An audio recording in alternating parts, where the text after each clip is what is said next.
Assalamualaikum warahmatullahi wabarakatuh.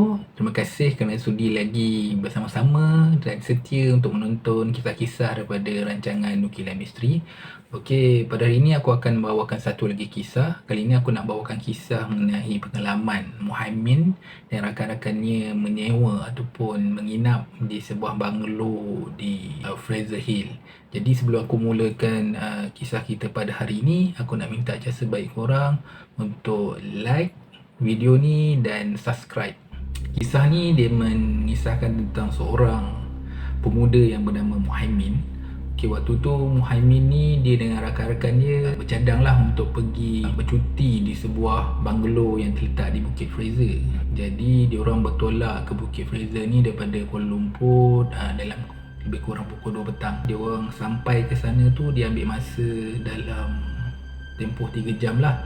Biasalah kalau Bukit Fraser ni, kalau nak ikutkan lokasi dia tak adalah jauh mana dengan Kuala Lumpur ni. Cuma daripada kaki bukit tu naik ke atas Bukit Fraser tu, jalan dia agak mencabar. Jalan dia berbengkang-bengkok, memang ada selekoh tajam yang banyak. Dan ditambah pula dengan keadaan jalannya yang tak begitu baik lah. Sebab aku ada pengalaman naik ke atas tu, memang jalan dia banyak apa orang kata berlubang-lubang. Jadi susah kita terpaksa mengelak lubang-lubang berkenaan lah.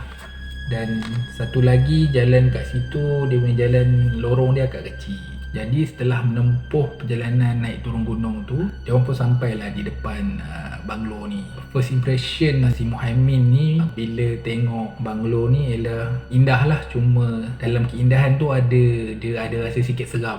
Biasalah bangunan lama kan. Kalau kau nak tahu, dekat Bukit Fraser ni dia terkenal dengan bangunan-bangunan zaman kolonial, zaman British. Ditambah pula lokasi banglo diorang ni agak sedikit terpencil dengan penginapan-penginapan yang lain. Jadi lepas sampai tu diorang pun masuk lah untuk pilih bilik. Jadi kat dalam banglo ni dia ada 6 bilik, 2 dekat tingkat atas dan 4 di tingkat bawah. Jadi si Muhaimin ni dia decide untuk ambil bilik yang berada di tingkat bawah. Jadi lepas semua dah beristirahat, diorang pun start lah prepare untuk barang-barang untuk buat barbecue malam ni. Okay, singkat cerita, waktu malam pun tiba. Jadi lepas dah semayang isyak tu, dalam sekitar pukul 9 malam, diorang pun start untuk nyalakan api dengan kayu yang sebelum ni dia orang siapkan. Tak cerita banyak, diorang pun panggang daging sambil tunggu makanan dia orang tu siap masak tu, barbecue dia orang siap masak. Dia orang pun isilah masa yang ada tu dengan lakukan aktiviti-aktiviti lah, macam dia orang bercerita, bernyanyi, main gitar, main catur dan macam-macam lain lah kegiatan dia orang. Jadi tak berapa lama kemudian makanan dia orang pun siap lah. Jadi dia orang pun makan makanan dia orang. So lepas dah siap makan semua tu, dia orang pun stay lagi dekat hadapan banglo tu dan teruskan aktiviti seperti mana apa yang diorang buat sebelum tunggu makanan tu siap. Jadi sedar tak sedar, jam dah menunjukkan pukul 1 malam. Masa tu 2 orang kawan Muhaimin ni diorang dah ngantuk. Jadi diorang pun nak minta izin lah nak balik ke bilik masing-masing.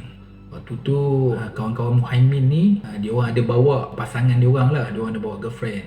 Diorang pun dengan pasangan masing-masing pergi masuk ke dalam bilik masing-masing lah.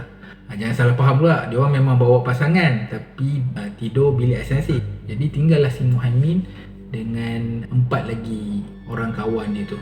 Muhaimin dengan kawan-kawan dia lain pun teruskanlah dengan aktiviti diorang sampailah masing-masing dah rasa mengantuk. Jadi diorang pun decide untuk balik ke bilik masing-masing. Waktu tu Muhaimin dia tidur satu bilik dengan 2 orang lagi kawan dia. 10 minit kemudian tiba-tiba Muhaimin dia dikejutkan dengan suara wanita yang sedang menangis. Jadi Muhaimin pun tanyalah dengan kawan-kawan sebilik dia, ada dengar tak suara perempuan menangis?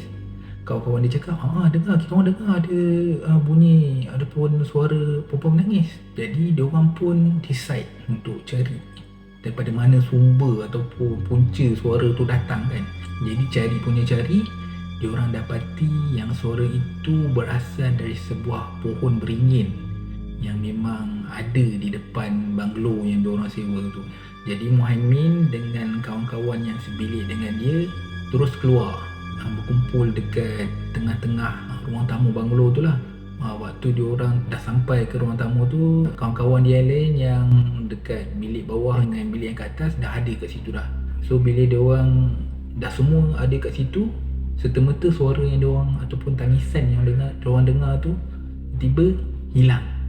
So waktu diorang dah berkumpul dekat tengah ruang tamu tu, tiba-tiba kawan-kawan diorang yang duduk kat tingkat atas tu tanya dekat Muhaimin dan kawan-kawan dia lain ni, "Weh, Azrul mana?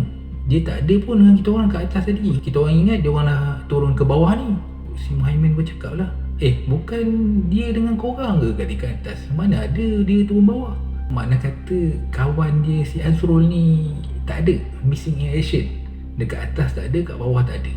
Jadi berselang 5 minit kemudian, dia orang dikejutkan dengan bunyi hilayan suara yang seolah-olah seperti suara Pontianak, di mana suara tu didengari berasal daripada tingkat atas. Dan serentak dengan itu, kita orang dengar seolah-olah ada orang sedang berlari dengan tergesa-gesa turun ke tingkat bawah. Rupanya yang tu kawan si Muhaimin tu, si Azrul yang diorang kata tak ada tu. So daripada gaya si Azrul ni, dia macam orang yang ketakutan. So bila dia sampai dekat kawan-kawan dia yang lain tu, si Azrul pun cakap lah, "Weh, dekat tingkat atas tu ada Pontianak tu. Bapak seram. Yang korang ni apa pasal tinggalkan aku sorang-sorang kat atas tu? Siut lah korang ni." Dia marah kan. Yelah, siapa tak marah? Kalau aku buat aku marah. Tiba-tiba tinggal sorang-sorang, tiba-tiba kat atas jumpa Pontianak lah kan. Lepas tu kawan-kawan dia orang pun cakap lah, "Kita orang dah cari dah kau tadi Azrul, tapi kau tak ada. Jadi kita orang pun turun lah, sebab kita orang dengar bunyi ada orang menangis."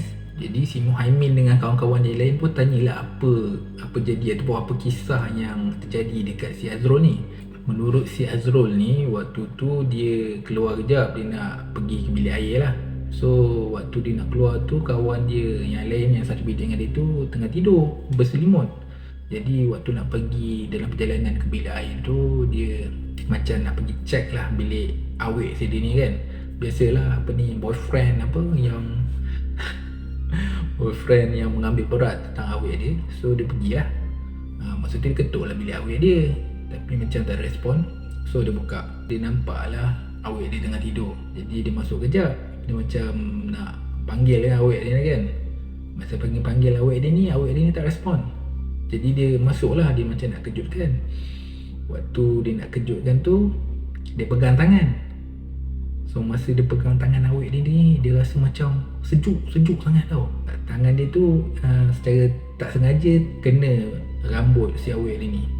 Tapi rambut awek dia ni macam kasar. Jadi dia bawa keluar handphone, dia buka lampu handphone, dia suluh.